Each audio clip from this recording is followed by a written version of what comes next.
How's it hanging, Pawpossum? Today we're potting up some native wildflower seeds.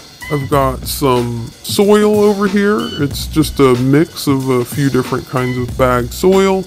And I've got all my pots labeled and ready to be filled up. Let's get to it. Of course, let's not forget gloves because possums are fastidious groomers. Now, some of these plants have different germinating conditions. All of them require winter temperatures, but some of them also need to be exposed to sunlight, but most of them don't. We'll start with cardinal flower, or Lobelia cardinalis. The label says that this has red flowers that attract hummingbirds and butterflies in moist soil. One thing to note is that the flowers have a long tubular shape to them, and they're red. Both of these features are common amongst flowers that attract hummingbirds. And look at these seeds! They're so tiny! I'll just sprinkle those around on the surface. And this is actually one of the flowers that needs to be, where the seeds need to be exposed to sunlight in order to germinate. So I won't cover these seeds with any soil. Next, I've got foxglove beard tongue, or Penstemon digitalis. The label says this summer blooming white tubular flowers attract butterflies and hummingbirds. One thing also to note about the shapes of these flowers is that they have a good landing pad for pollinators like bees.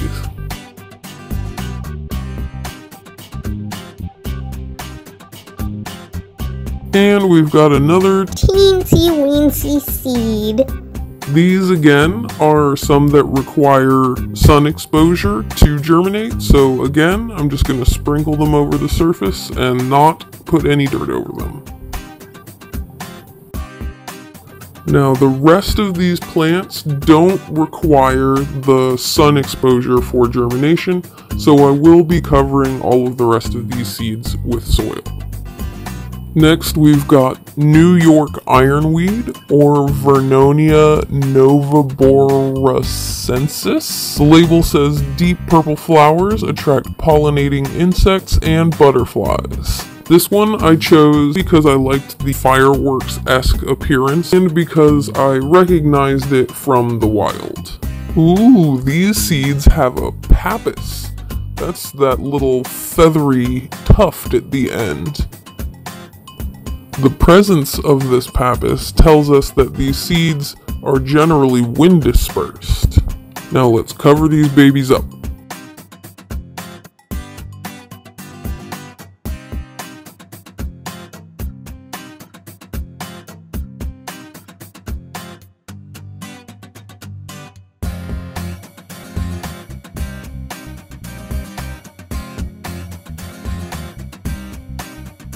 Next, we've got boneset, or Eupatorium perfoliatum. The label says summer blooming bright white flower clusters attract butterflies and bees. Something to note about this plant is that the flowers, or inflorescences, form umbels, which you can think of like an umbrella shape. And this makes them really good landing pads for pollinators.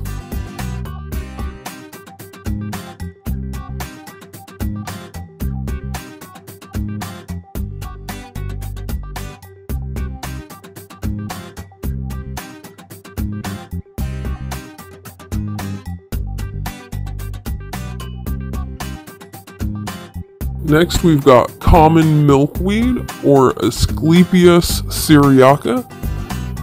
The label says a fragrant summer-blooming meadow wildflower, important to the monarch butterfly's life cycle.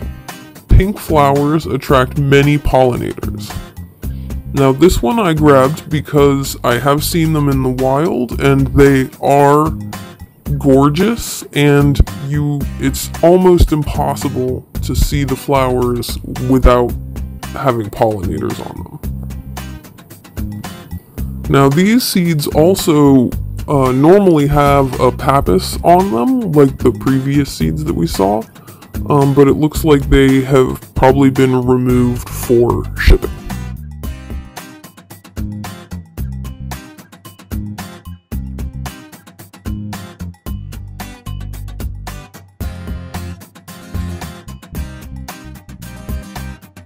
And finally, we have wild bee balm / wild bergamot, or Monarda fistulosa.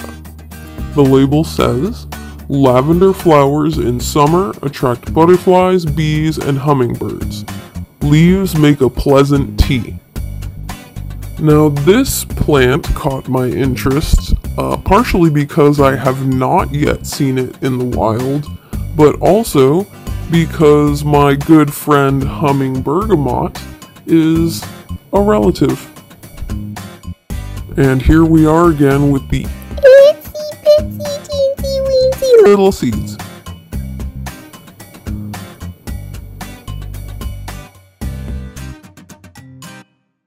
Alright, now we've got everything potted up and ready to chill out for the winter.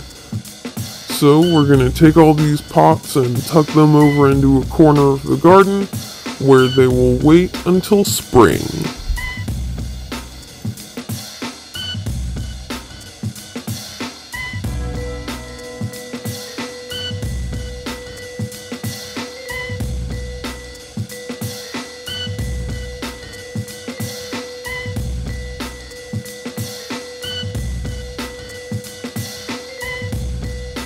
And of course, don't forget to give all your new seeds a nice long drink. And that's it for today, Pawpossum.